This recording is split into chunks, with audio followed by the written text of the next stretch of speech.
episode 6 of the All Marlins Off Day podcast. And today we have a very special guest, the workhorse, the man, the myth, the legend, Ely Sussman, the leader of Fish Stripes. You can find his media down below in the description. We're going to have his Twitter, his YouTube, everything pretty much. How you doing this fine Thursday? It's been interesting off day. It's an honor to be on with you, John. Watching you grow with this podcast and everything else that you do. You know your stuff and you're fun to talk about. And even at this time of year, there's always a lot of angles to break down the present and the future of this team. So I'll give you what I got on the subject. Sweet. It's always amazing to have you on. You know, you were pretty much the one that opened your hands over and kind of welcomed me to the whole world of podcasting and Marlins analysis and whatnot. So it's always nice to have the man who pretty much brought me into it. So let's jump right into this. The Marlins just finished a 6-game away stand against the LA Dodgers and the Oakland Athletics. They wrapped it up with a 2-4 record, winning 2 in Oakland and getting swept by the LA Dodgers. What are some takes out of those two series you got from that? Honestly, all I'm focused on is the young starting pitchers, because we have the one totally known commodity in Sandy Alcantara, and really the rest of the year I'm focused on the hitters too. But when I honestly judge the talent that they have coming up, the guys that just graduated from prospect status or guys that will be here for the foreseeable future and can actually make an impact, those guys are on the pitching side. It's Edward Cabrera, it's Jesus Luzardo, and both of them shoved on this road trip. Well, Luzardo pitched twice. So really, Luzardo was the one. He was the biggest star for this road trip. It was really against the Dodgers in the first game. He was kind of winning the pitching duel that he had that night against Tyler Anderson of the Dodgers. The rest of the team, his defense, the bullpen that let him down, the offense as usual let him down. But he was awesome. And then against his former team, the A's, in the final game, he carried a no-hitter into the 6th inning. So he can't really do much better than he did in those 2 outings. Since coming back from the IL, he's just a more complete pitcher than ever. He had a lot of hype coming into this year, and I'll be the first one to admit that I was kind of skeptical about whether there'd be any real difference from him this year compared to what I saw last year. And he's got to be really close to the top of the list of most improved players on this entire team. And if there's anybody that gives him a run for his money, it's Edward, because Edward last year mostly struggled when he got called up. And now in his one start on this road trip against the A's, he went 8 easy scoreless innings, and he wanted to go 9, and you could have made the case to try to have him go 9. And that, to me, just the length for him to provide it, not just in this outing, but I mean, as we speak, going into this weekend, he's threatening to pitch the very first ever scoreless month for a Marlins starting pitcher ever. He has not given up a run since coming back from the IL like Luzardo. It's really those two head and shoulders that I'm laser focused on, and both of those guys have been fantastic recently. So even though it's not really impacting the team, wins or losses right now, the idea that both of them should be more available next year than they were this year, and if they are, then you finally have the makings of what should be an elite starting rotation. We've been dreaming about this for years, really since early on in this rebuild. You saw the seeds of it being planted, and you had high hopes for guys that didn't necessarily pan out. I think more so than ever heading into 2023, even with all these guys that have gone down with injuries, when you have Sandy and Pablo and now the emergence and really the breakouts of both Luzardo and Eddie, there are few, if any, teams across all baseball that can feel as confident in their rotation as the Marlins should. Yeah, you said it. As you mentioned, Eddie and Luzardo absolutely dominated this stretch of games. Alcantara did get beat up a bit by the Dodgers, but that's just to show that, I mean, man, that Dodger team is quite insane. And to his defense, another top pitcher in the league, Corbin Burnes, was also lit up by the Dodgers. So, it goes to show how complete that Dodger team really is. I still think, Sandy is pretty up there in terms of the Cy Young. I mean, there's no other person who pretty much comes close to him. Maybe the other top front runners would be Max Fried from the Braves or Corbin Burnes, as we mentioned.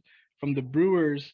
Maybe Tony Gonsolin too kind of slides in there with his wins. No, not sure how much they're evaluating the win count for the Cy Young race, but it's a modern world in baseball, that's for sure. So definitely, I think they'll be looking at other numbers, and we've seen this in history where Kevin Brown back in '96, I believe it was, uh, fell short of the Cy Young. He was arguably the best starter in '96, and Dontrell in '05, obviously lost it there to Chris Carpenter. So, given that it's a more modern world, do you still see Sandy kind of up there in terms of for the Cy Young? Do you think he's the unanimous at this point? Maybe not unanimous, but very close to that. And he is, I think everybody would agree, he's the leader in this race. It is his to lose. It is different than Dontrell or Kevin Brown in those races, because I've thought about this quite a bit throughout the year. Like very early on in the year, it was apparent to me that this could be possible.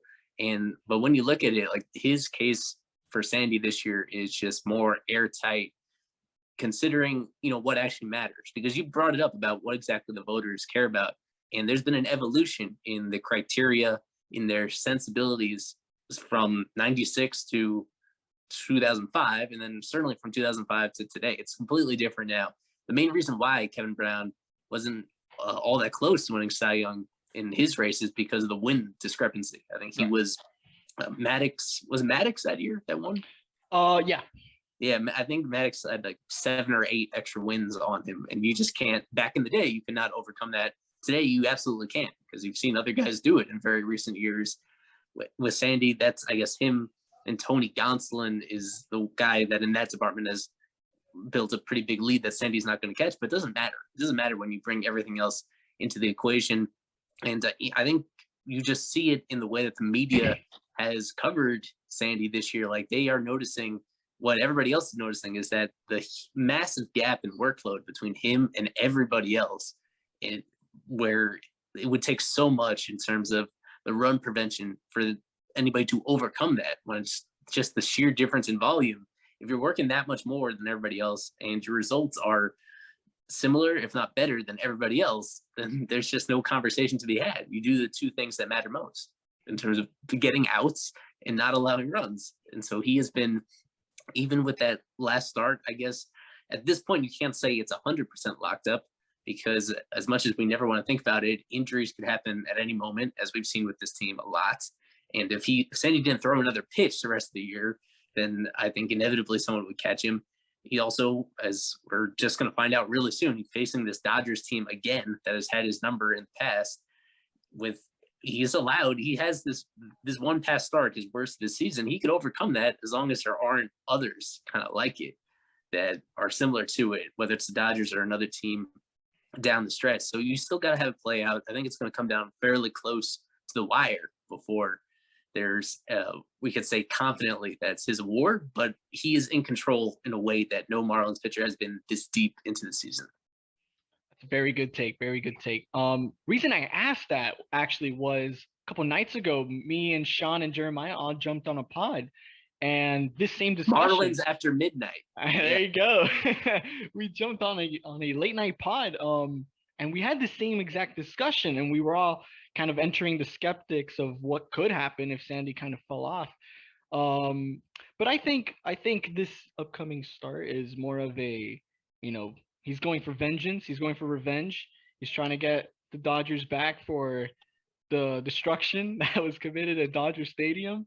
But as we've seen in this specific year, Sandy has been unstoppable at home compared to away. I mean, he's been incredible overall, but when you compare the splits, his home numbers are just so much better. He's so much more, I guess, locked up at home. Maybe that Sandy's Beach promotion is working to his favor. But as we move on, I wanted to mention this specific player in the Oakland A's series, Nick Fortes. I mean, man, he's been such a treat to watch ever since he's got called up. His numbers in AAA weren't spectacular, but since being called up, he's really fit that position to probably start next year. Do you see the team kind of committing themselves to Jacob Stallings to start next year, or is it going to be more of a Nick Fortes type role? What's interesting is that if you look at it, any way you slice it since the All-Star break, I think you can make a strong case that the two best hitters on the team overall as position players are Fortes and Stallings. Like just when Stallings hit his low point, right around the All-Star break was the low point. Like that was when you had to have the conversation, well, this guy's one of the worst hitters in the league. And including the base running, really looks like the worst offensive player in the league that was getting like steady playing time. And his defense, as we've talked about, as we've experienced, hasn't been quite what we thought it was going to be as the reigning Gold Glove winner. Like at just barely over a month ago, it was fair to talk about whether he should even make the roster next year. Like you'd have to seriously consider cutting him. And since then, he flipped the switch, and he has come pretty close back to looking like the offensive player we thought, and made it pretty clear that at least, I mean, it's something to feel pretty confident that these are going to be the catching tandem for next year, Stallings and Fortes. That feels good because they weren't sure exactly which young guy to slot behind him entering the year. So it's nice to have clarity about that. But Fortes has been someone I've been relatively high on him. I was surprised that he didn't make the opening day roster in the first place. I thought he was the best man up in that depth chart because of what he showed last year offensively. And you just point out it is a really interesting disconnect between the minor league production and the major league. Usually players, obviously, they come down offensively based on their minor league track record. Right. And with him, like any way you slice it, he's been a better hitter in the majors than he was in the minors. That is rare and unusual to do. The one thing that's been pretty steady about him in the minors is that he makes contact, and he makes pretty loud contact, but at least he always had that bat to ball skill at that position. If you look at his strikeout rates, those have been pretty common going up and down. He's always been much better than average at doing that. When you look at player development, that's the one thing that I'm always more excited about, guys that make contact over guys that hit homers in the minors, because it's easier to add the power later on than it is to understand the pitch recognition and the discipline and all the ingredients that go into actually putting the ball in play. So he had the more important element there already in him. And I think any way we look at it, even that being said, this has been a pleasant surprise that he is, at the very least, I think you need to feel that he's like a solid, average-ish major league catcher, and you can make the case that he's better than that because the defense has been good too. The defense, you could say, has been on par with Stallings, if not a little better than Stallings. I feel that he blocks pitches better than Stallings does, and he throws a little better than Stallings does. It's been a really pleasant surprise. You know, we complain a lot about all the once highly touted prospects that flop with the Marlins once they reach the majors, and you need to be fair and point out that not all of them do. Like this is one where even those that were really excited about him, he has exceeded those expectations in the majors. They're like the closest thing he had to a slump was probably coming out of the All-Star break while Stallings was catching fire, and it just didn't last that long, and it wasn't that ugly. And as you mentioned, on this road trip is when he kind of fully bounced back again. Of course, the big difference maker between him and Stallings is the power, as he's shown. Like he has 7 home runs already in very limited action this year, and even dating back to last year. Like that's real, and that matters at the catching position where it's hard to find. So I guess to answer your question, what's been the thing we want to find out down the stretch is whether him and Sandy can work together. Because to this point in the season, Stallings has caught every single pitch that Sandy Alcantara has thrown this season. And while you want to put your starting pitcher in a position where they're comfortable, you also want to win like almost all those games as possible when they're on the mound. And it's easier to win those games if you can expect actual impact offense from that spot in the lineup. The way that it's a really complicated question, that this is one that I really don't have the answer to, is that whether that trade-off is worth it, feeling that you're going to get more offense when Fortes is in the lineup, but is Sandy going to be exactly as dominant if he's pitching to Fortes versus Stallings? There's an intangible there in terms of not just calling pitches, but the sequence that you call them in, and that whole relationship that it's hard to put a number on, but you know some guys do it better than others. Sandy had the same kind of stuff last year as he has this year, and yet he's gone from being a very good top of the rotation guy to being the number one guy, as we already discussed. And I think you have to point to the fact that the most noticeable difference has been who he's throwing to compared to last year, and it's Stallings. So this is a question that it's going to be difficult to answer unless you actually let Fortes start a game or two down the stretch with Sandy. I think that's fair to see, understanding that Fortes at this point has solidified himself as a big leaguer. But either way, they're going to be Stallings and Fortes. They're going to be teammates. They're going to be buddies next year, unless there's a really wild trade that makes sense for both sides in some unforeseen situation. It seems to line up very easily for them that they should both be put in positions to succeed. So even though they probably see it as like a position battle and a rivalry to some extent, overall, I think for this team to accomplish what it wants to accomplish next year and take a big step forward, they're going to need both of those guys to be effective. I like that you mentioned the fact that no other catcher has caught Sandy up until this point. That kind of brings me back to the early days of Jose Fernandez when we had Jeff Mathis behind the backstop.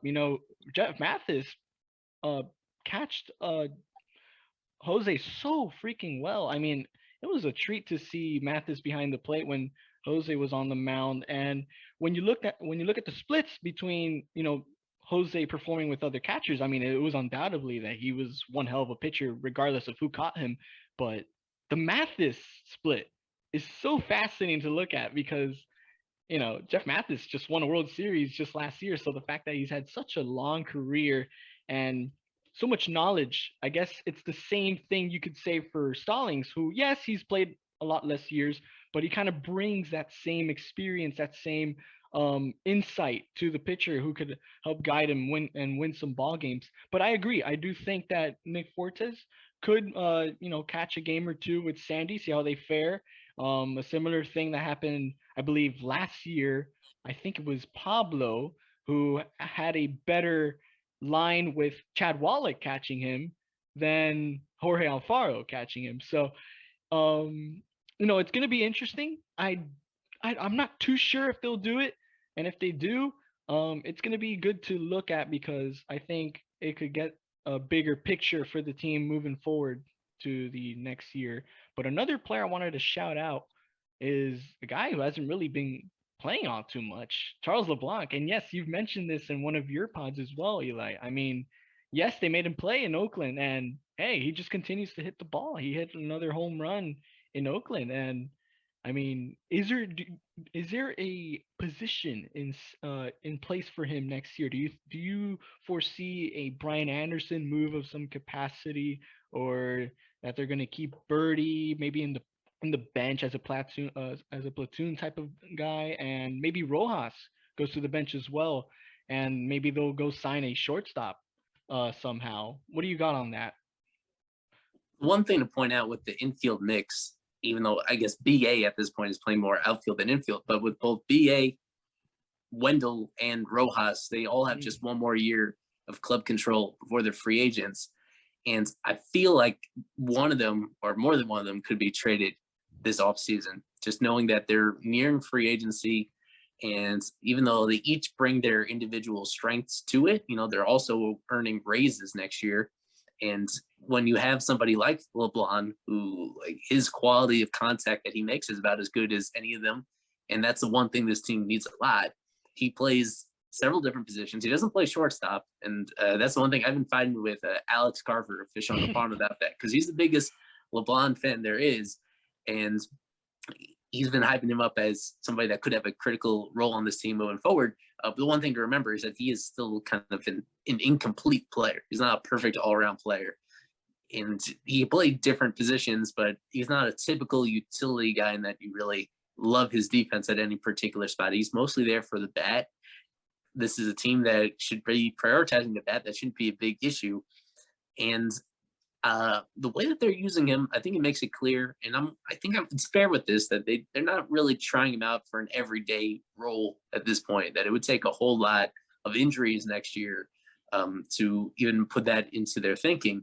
But they are, I think what he's shown in a very small sample has made it clear that he's somebody that matters. He's solidified himself as actual major league contributor. So what I mean is that he's on the 40-man roster now. And I think he is he's going to stick around. So, like he has solidified himself as being somebody that is more than what he was at this time just 1 year ago when the Rangers kind of gave him away as a minor league Rule 5 draft pick. That's at the very bottom of the totem pole in terms of player value. Like that was essentially they gave him away, and it's clear at this point that he's shown himself to be more than that. So whether I'm not ready as much as we want him to like be somebody like this great feel good story. I'm not ready to commit to him as on the opening day roster for sure next year. I feel like he's definitely going to be on the 40-man roster. Like he's either going to make the team or he's going to be one of the first man out when you talk about the infield situation. I think that's being fair. I think that's still being very excited based on where we thought he was entering this year and what he is now. As you said, it's going to also come down to what other additions they make. So whether it's a possible subtraction that I mentioned in terms of older guys that are getting a little pricey and flipping them to address a different part of the roster. We also, I think it's fair to be hopeful that the team is going to invest a little bit more and bring in a more proven veteran player. So whether that player is a center fielder or whether that player is an infielder, that makes a big difference as to what LeBlanc's role is. He is still somebody that's he's going to be impacted by other things that they do. He's not top of mind for them heading into this offseason, but he's a piece of the puzzle. He's a real piece, and I think that alone makes it a fun success story. Definitely a great ad, and you said it, Rule 5 pick. I mean, we could go on through the list. Dan Uggla was also a Rule 5 pick from the D-backs back in 05, and look what Dan Uggla became. The only difference is for sure the games played, and maybe the Marlins were a little bit more committed to Dan Uggla, given that he's played, I think his first year, he played over 150 games, and hit to a 280 batting average, and his OPS was over 100 as well. Like he had a pretty good year, and he was, I think, top 3 for Rookie of the Year. Hanley won the 06 Rookie of the Year, so the Marlins were pretty loaded in that, you know, first wave of that brand new core they were trying to build after the 03 core was kind of gone. But same thing here, you know, Charles LeBlanc also Rule 5. He's shown wonders. He has a good hit tool, and I like that you kind of see him, or not see him, but rather the organization does, as a kind of a depth kind of guy. Maybe the new Dela Cruz, I guess, in terms of kind of sliding in there. Right. Given that So Dela Cruz is a cautionary tale whenever you see these guys kind of break out in the minors. I mean, Dela Cruz did the same thing with the Astros AAA team early in the year, where he seemed to be evolving to something more than they ever expected and played out differently because the Astros were not in a position where they wanted to rely on a rookie. So they ended up trading him, and the Marlins kind of bought high on him, and it looked really legit what he was doing last year. And I think the team took the exact same stance that they're taking with LeBlanc, where they spent so much money on corner outfielders, even though they already had Dela Cruz there. They didn't feel that DLC was really anything close to an everyday option there.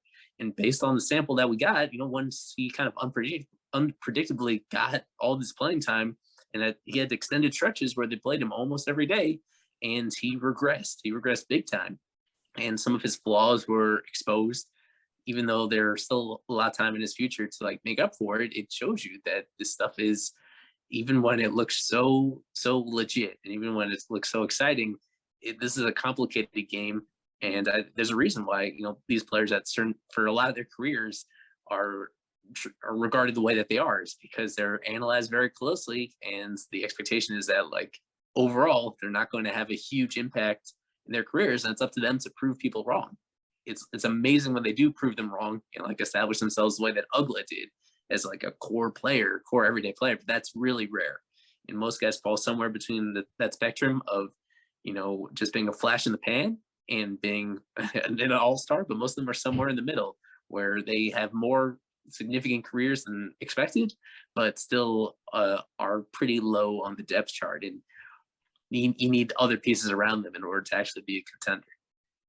Yeah, and as we move on, we're gonna touch on the injury report. You know, the Marlins are pretty loaded in terms of injuries, and as Jordan McPherson from the Herald on August 22nd, he posted about Bender unfortunately going Tommy John. You know me, I'm a huge Bender guy, so it kind of stings.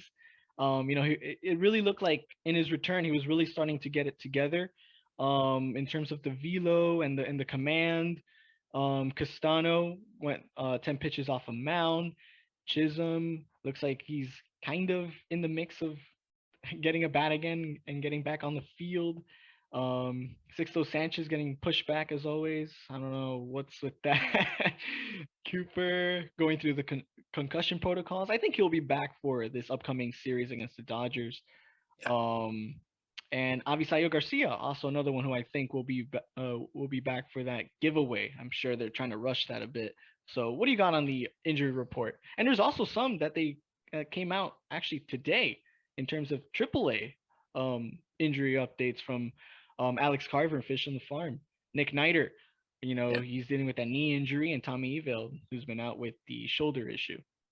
I want to start with the name that was on the latest report that he didn't mention, and it's Trevor Rogers. Just because as we're recording this, I'm a little distracted in following what Trevor is doing. He's on his minor league rehab assignment, right? So it's been almost a month that he's been out of the rotation. Yeah.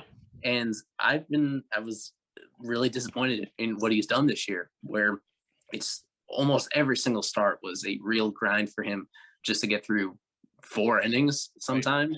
Right. Like there's just been, even though so much is similar about him from last year, at the same time, everything is different in terms of the results. And so even though they're calling this an injury, everybody's understanding is that this was more of a mental break that they were giving him. And I've been watching him very closely on rehab, hoping that something's going to click for him. He had a few starts at AA that didn't go great. They transferred his rehab to AAA. That first outing went really badly. And as we're recording this, he's making another AAA start. And like, it is, you don't want to overreact because he's facing minor league hitters, but he looks like AAA DeGrom so far. Really? Yeah, it is. His play-by-play is swinging strikeout, swinging strikeout, swinging strikeout, swinging strikeout, line out, swinging strikeout, swinging strikeout. He's struck out 7 of his first 8 hitters, all of them swinging. And I can't wait to look back and watch this. And now he's through 3 perfect innings as we're recording this. But so that's like, it's technically a back injury, but this is the kind of outing that I think he needed to show that maybe something has clicked with him, that there's been some sort of adjustment. And well, I talked about how excited I was for this rotation. Sandy and Pablo and Eddie and Luzardo. That's 4. And the number 5 guy in a dream scenario is Trevor getting back to his rookie of the year runner-up all-star form. So that is going to be a huge storyline to follow. If what they do, if the next couple innings go pretty well, it would not be a surprise to see Trevor back in the rotation next week in the Brian Hoeing spot, and to get a solid month plus of what could be the nastiest rotation in all of baseball. So I'll start with that, even though he wasn't on the injury report. In terms of the other guys, yeah, I'll just reinforce what you said with Bender, how much of a bummer that was. He was somebody that came out early in the year, and it was pretty evident that something was off, and that the league had made some sort of adjustment to him. And that was disappointing for another reason. Like, I was concerned that he might not get back to being a great high leverage reliever. But then that small sample after he came back from the IL from what was, I think, a back injury of his own, once he came back, it was only a few outings. Like, there were really exciting adjustments there. Like, he was throwing his slider a little different, and the results were there. And it looks like he was on his way to establishing himself again as one of their most important high leverage arms. And so now, due to the timing of this surgery, he's going to miss a big chunk of next year, potentially all of next year, depending on how they handle the process, but at least probably half of next season. And that just leaves them a little farther away from putting together that aspect of the team, as close as they might be getting to finally having this homegrown rotation. You know, it's like on the other end of the spectrum in terms of how far away they are from putting together that trusty bullpen. It's been an issue even when guys were healthy early in the year in terms of actually getting outs when they matter most. And now that they've traded Anthony Bass, now that they've lost Bender, now that some of these other young starting prospects have had injuries, those are guys that you could see very easily like transitioning to the bullpen once they get squeezed out of the rotation and becoming great relievers. But if Max Meyer is going to miss most or all of next year, if obviously Sixto Sanchez he is somebody that you can't even expect anything from him at this point. It seems that this shoulder injury has totally derailed his career, and that you have to go into next year expecting zero from him as well. You're running out. You don't have quite as much potential homegrown relievers as you wanted, and this team, like, historically, just has not hit all that well on acquiring these guys from outside the organization. That's something to follow down the stretch again, is, who gets the opportunities in the aftermath of some of these reliever injuries. But I wanted to mention that Trevor Rogers thing, because I think that is the big developments on this off day, is that he is looking for the first time on his rehab assignment, for the first time in any game in a long time. He's looking absolutely dominant. Truly refreshing to watch. Honestly, I'm actually looking at it right now. 3 innings so far, 7 strikeouts. Um, really refreshing. As you said, it's only Triple A. But if he continues this kind of stretch and keeps some sort of consistency going for him, maybe we'll see him back in the majors at some point, or maybe they're gonna probably commit to him for 23. But I think given that, and you also mentioned, how the pitching has kind of, I guess, in some way depleted in terms of how Sixto is like on and about, and we hardly hear from him, and these other guys, Eater is down with Tommy John, Myers down with Tommy John, Bender's out with Tommy John, and now all these guys are starting to get called up and stuff. This jumps to my next kind of topic. So a couple days ago, I posted out a little poll on Twitter, and I questioned the fan base. If you believe, up until this point, every single thing that has, I guess, transpired for the Marlins in terms of regime change, management, development, draft, and overall performance, and what's to come in the future. Do you believe that this team is, I guess, in some way doomed in terms of that they failed this rebuild, kind of similar to how the Detroit Tigers are kind of going through it right now? Um, we have seen the Marlins succeed in pitching development, not so much on the hitting. And I like that we mentioned about Nick Fortes, because he kind of sets the example that, hey, there's hope that we could develop some hitting pieces. There's also Yeri Cape, Jose Salas, but their window is a little bit further down the stretch. Um, what do you think? Do you think that there's still hope in this rebuild? Given that, media, for the most part, Marlins Twitter, as you know, has been pretty much in a doomy kind of mood, and myself included. You know, I was pretty upset. There was times where I didn't watch games, but now that I'm actually watching them again, it kind of questions uh their vision, their goal. What do you think on that? The word that I would use to describe the rebuild is that it has been prolonged. Like, Mm, usually when you on the outset of this, you just go by Jeter's plans that he made at the outset. Usually you look at 5 years as what's supposed to be pretty close to a full circle part of it. That after 5 years, and we are almost exactly 5 years removed from the new ownership officially taking control of the team, like, that is when ideally you want to be full circle. You want to be back in the situation where you were before. We're having a lot of established players, where your spending is back where it used to be, and where you're going for it again. And I feel like, through factors mostly of their own fault, also with the pandemic factoring into it, taking away what was an entire minor league mm, season at a time when they had, I would say, their farm system was about as strong as ever entering 2020. And so missing out on that, what would have been traditional development pattern. So because of that, but also mostly because of their own mistakes and their own cheapness. I mean, the lack of spending. We're supposed to right. reach this point where this is the time where you come out of the pandemic, you have a new local television deal, you have new ballpark naming rights, baseball as a whole is more profitable than ever. Mm, That this is the time when you would expected there to be more investment into the team to supplement all the guys that you'd acquired via trade and developed yourselves, that you were just supposed to, that money you put back in the team would be more considerable than it actually is at the moment. That's been the most obvious missing ingredient, is that they simply haven't had the motivation to spend what it takes in order to plug the holes that they were supposed to plug on the roster. And frankly, the money that they have spent has been spent really poorly. Like, there's we've reached this point where I think fans should understandably be concerned about the entire decision-making structure that starts at this point now with Kim Eng. She wasn't there at the start of this rebuild or even during the first half of it, but we're now at this point where I guess you could say that her hiring was also part of the way that it was prolonged, where you Right. had this lack of continuity in leadership, where you shifted from Michael Hill coming off what was Mhm. like his big accomplishment in like navigating them through that COVID season and getting them into the postseason, shifting from him to her almost reset the clock on everything. Right.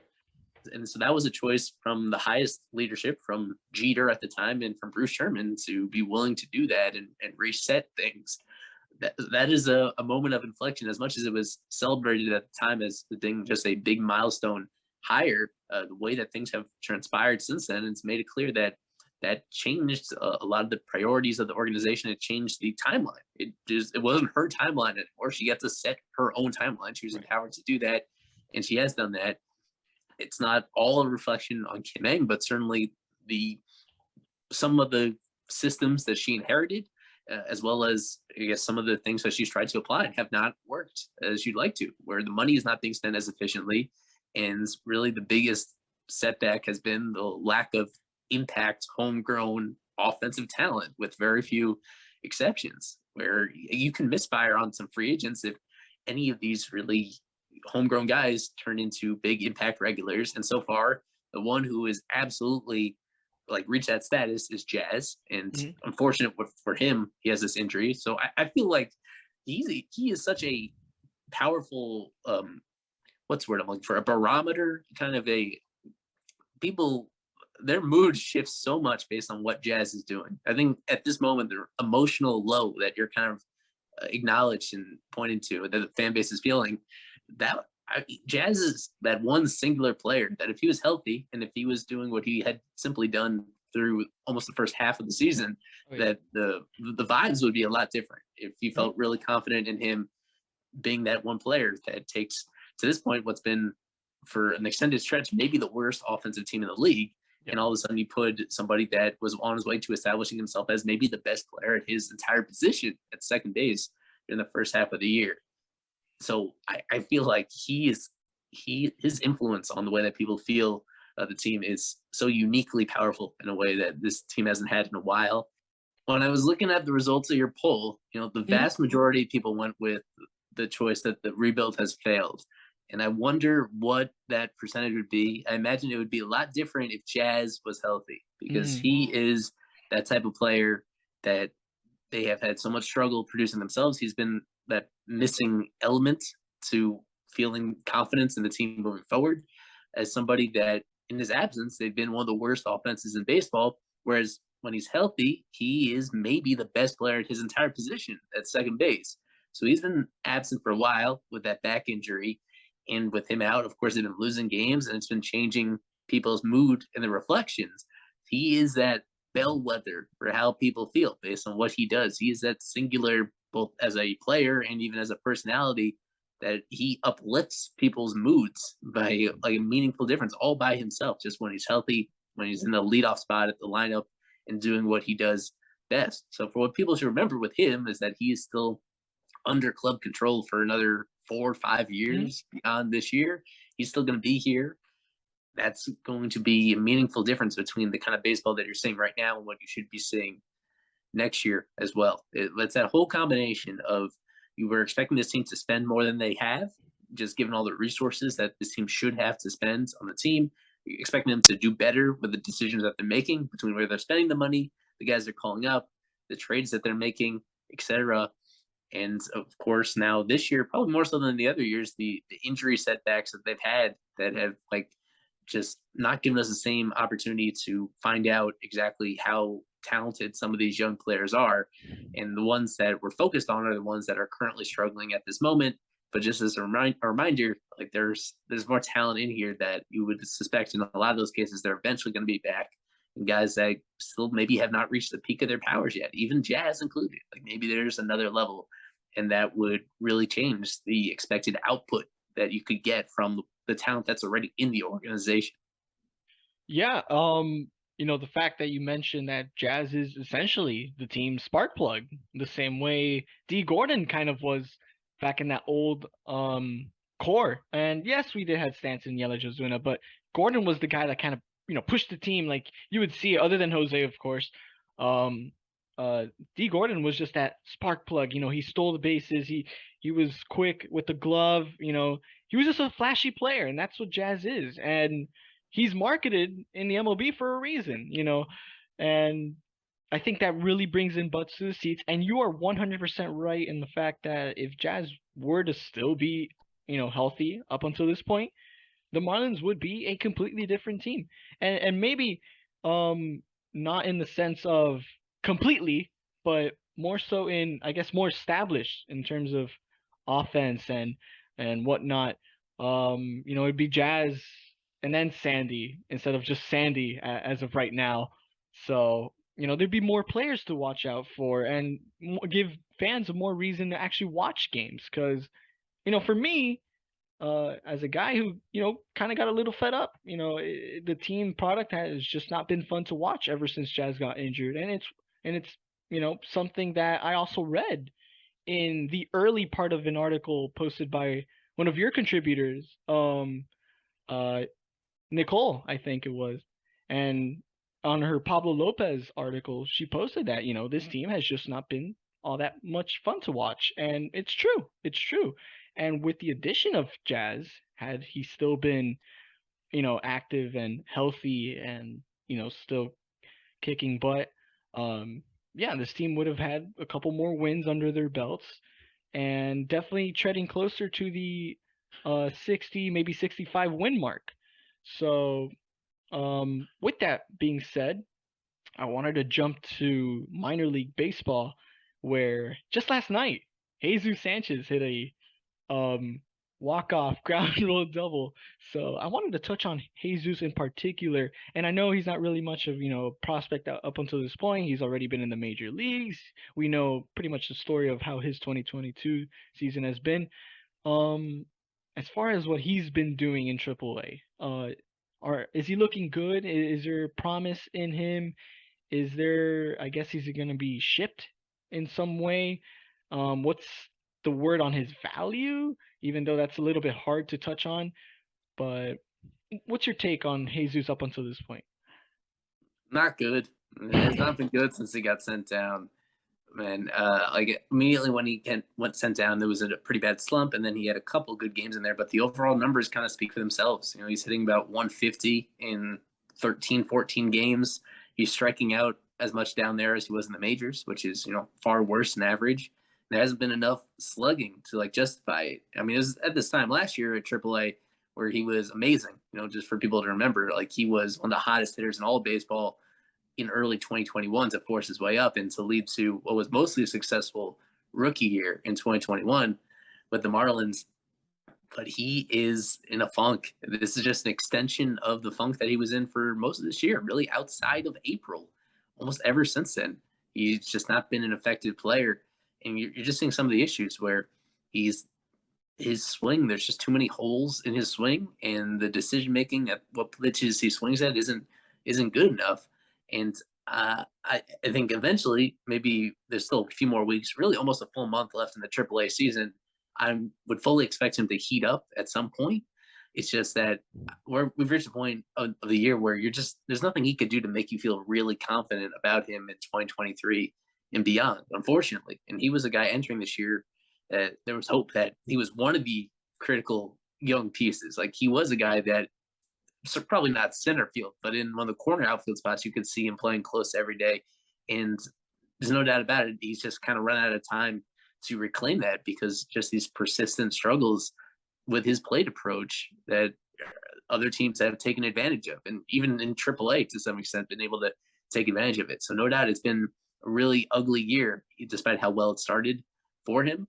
And a reason why the team was really giving him every single opportunity they could at the major leagues is because now they've used up what is going to be his final minor league option year.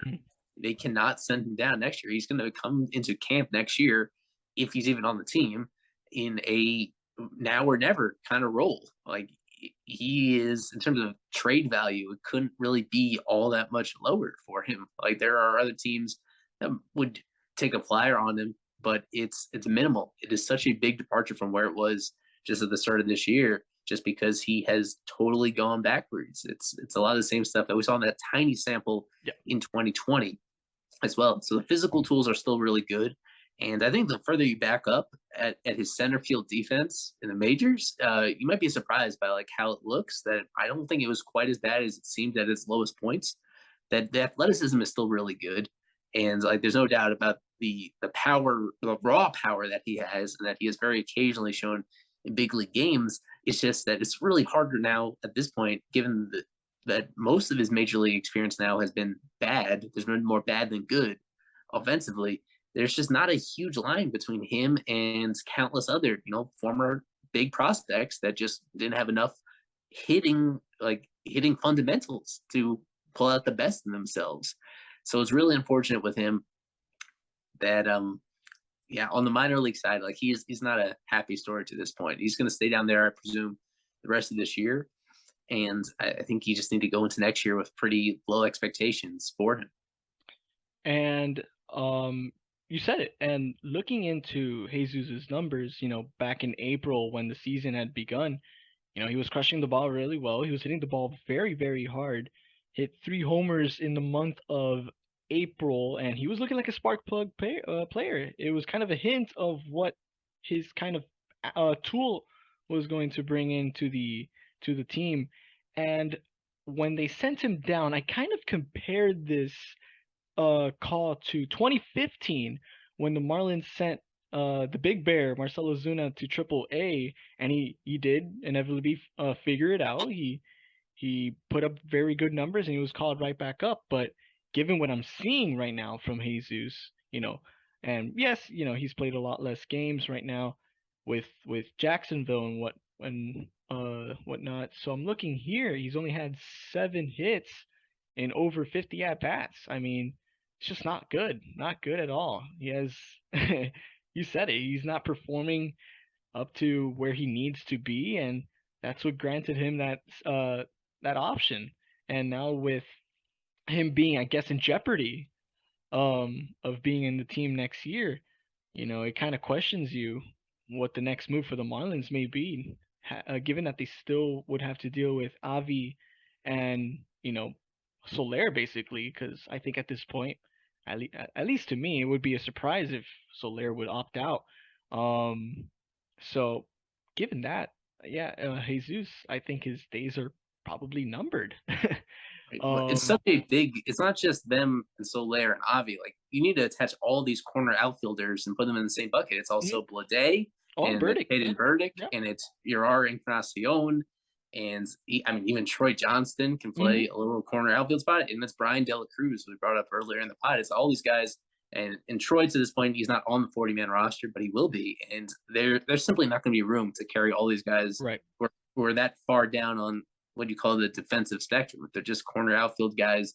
And unfortunately, like to this point, who's been the best hitter of the bunch in the majors this year? I guess it's Blade, but it's yeah, been a really limited sample with him, and it hasn't been amazing. It's been hopeful that he is, a contributor moving forward, but there's still a lot of questions about whether there's gonna be enough hits in there. There's gonna be walks. There's gonna be occasional home runs, and I think even like Jesus in a slightly different way, he could fake it in center field. But all these other guys, you just do not know what to expect from them offensively, and what is in the corner outfield spots. You need to feel confident that those guys are going to help your offense. So this would be a good problem to have, and it still could be if these guys really light it up in September. Most of them do. The ones that are in the big league right now, and Blade and Burdick and Encarnacion. Let's see if those guys even make it through the rest of the year as these veterans come back. It's just when there's this many players that are just not really making an impact, and they're all on the roster, and you invested quite a bit in, of course, in Soler and Avi to sign them, and in Blade and Burdick to draft them. Really, the only one in here that you're playing with house money is Encarnacion. Like he was a guy he was not a big prospect until he sort of broke out in 2019, and he had an encouraging run this year, but he was kind of further down. Like he's more of a lottery ticket type, and if he ends up turning into somebody, then that's awesome. But with those other guys, it's there's just no way to sugarcoat it. These are guys that they made big investments in through one way or another that are not not really justifying those big investments. Yeah, and as we approach the 1 hour mark, and also with the what happened earlier, um, you know, as we wrap this up, I wanted to shout out Eli, who just finished an amazing interview with Mr. Marlin, Jeff Conine. What is a takeaway that you had from that? And, I know that you questioned him about his future. He's open and willing to take a job, and I know that the Marlins. I don't know where they sit on the Don Mattingly issue, but does there exist, at least to you, some, at least in some capacity, that they would look into Jeff Conine as the next manager? And I know that Mark DeRosa also uh, announced that he would be interested to manage an MLB team. And I know he has some connections with the Texas Rangers with Chris Young, who is their GM. So I guess I would see him fit there. But um, as for Conine, after finishing that interview, what's the takeaway that you got from that? Well, it wasn't that he's going to manage the Marlins. I don't think that's going to happen. Yeah. That's only going to live on in that Bob Nightingale infamous tweet that he put out in 2015 before they brought in Mattingly. I think that's the closest that Conan is going to come to managing the team. I mean, my takeaway is that I was surprised, like how much that connection has been severed between him and the Marlins. Even though we've seen him at Lone Depot Park on a couple occasions, as I brought up to him, I mean, he enjoyed being part of the banner raising to put up the 97 Oh and yeah. 03 World Series banners. It's just that, especially considering the fact that his son plays in the organization, what struck me most is that I thought there would be more of a reception from him, whether it's Kim Eng or just anybody within the front office, making him feel like part of the organization Right. again. For somebody that he just got caught up in this ownership transition, like he never did anything wrong. Um, so to me, the fact that the connection is not quite as strong as I'd hoped it was on any level between him and the Marlins is disappointing. I know there were some people that kind of had not with him as joining the staff, but perhaps even somebody that could be a candidate for a number retirement as somebody that they could do some other thing personally to acknowledge his contributions to the franchise. In terms of that, that seems highly doubtful to happen after speaking to him. Unless they're going to completely catch him by surprise, it doesn't seem like they want to like go in that direction of honoring the critical, as I call him, an indispensable figure in Marlins history. Hmm. That this team is focused on the here and now and the future rather than remembering the past in that kind of intimate way. But honestly, the biggest takeaway from speaking to him was just how incredibly kind he was, and Oh that yeah. how it was as my first time speaking to him, either in person or virtually, and for him to just give me his best possible answers to every single question, even a couple of things that we edited out afterwards that maybe I'll release separately that weren't part of the final uploaded version. Like it was a joy to speak to him as somebody that is that down to earth after spending as many years as he did playing in the major leagues as well. So my main takeaway, and that happens from talking to a lot of players, both current and retired, is you're always just really impressed by how they are very similar to the rest of us, and in some ways better than the typical person that you talk to in your daily life. So he was. It was nice to get to know him and to talk to him on a few different topics. And thank you for the plug, so people can find that wherever they find fish traps. Just as simple as that. It's wherever you get your podcasts, and of course, it's up on our website as well, fishtraps.com.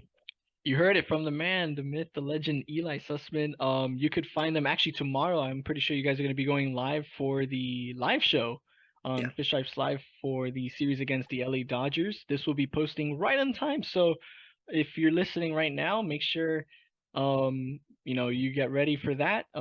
Always a good show, a good hour with the crew and myself included sometimes. It's always fun to be a part of it and always going back to my roots. This is Eli was the guy who pretty much brought me to the scene, and I forever thank you guys for bringing me into the whole Marlins community, and I love it. I love it. It's been a treat. um I'm gonna, as I said earlier in the beginning of this pod, I'll be dropping all of Eli's and Fish Stripes plugs down in the description, so you could go ahead and follow them, and grow their YouTube channel. I know they just hit 1K a bit ago, and let's shoot for 2K. Let's even hit 3K. So, this has been a nice episode. Thank you for joining me, Eli, and we will see you guys in the next one, and we'll see you in the next update pod. Let's see who the next special guest is going to be. Go Fish. All right, Thank you, let's John. do it.